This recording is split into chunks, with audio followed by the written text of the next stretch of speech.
Skin grafting, flop surgery అనేవి 2 different surgeries అండి.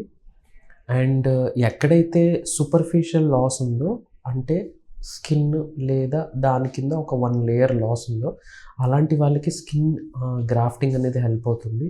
But ఎక్కడైతే కాంపోజిట్ సాఫ్ట్ టిష్యూ లాస్, అంటే స్కిన్ నుంచి కండరాల దగ్గర వరకు లేదా బోన్ వరకు మనకు లాస్ ఉన్నప్పుడు గ్రాఫ్టింగ్ ప్రొసీజర్ అనేది వర్క్ అవ్వదండి.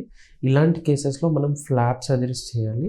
ఫ్లాప్లో మళ్ళీ రకాలు ఉంటాయండి. చుట్టుపక్కల ఉండే టిష్యూని మనం రీఅడ్జస్ట్ చేయగలిగిన, లేదా దూరం నుంచి డిస్టెంట్ పెడికల్డ్ ఫ్లాప్స్ అంటాం, దూరం నుంచి వేరే మాంసపు కండరాన్ని తీసుకొచ్చి ఇక్కడ పెట్టిన, లేదా అడ్వాన్స్డ్ మైక్రో సర్జికల్ టెక్నిక్స్ అండి. ఇప్పుడు ఒక కండరాన్ని, అంటే ఒక సాఫ్ట్ టిష్యూని అక్కడ ఉండే బ్లడ్ సప్లైతో సెపరేట్ చేసి ఎక్కడైతే మనకి డిఫెక్ట్ ఉందో అక్కడ పెట్టి, అక్కడ మైక్రోవాస్కులర్ సర్జరీ అంటే అండర్ మైక్రోస్కోప్ కొత్త బ్లడ్ సప్లైని ఇవ్వడం అండి. Both surgeries are completely different.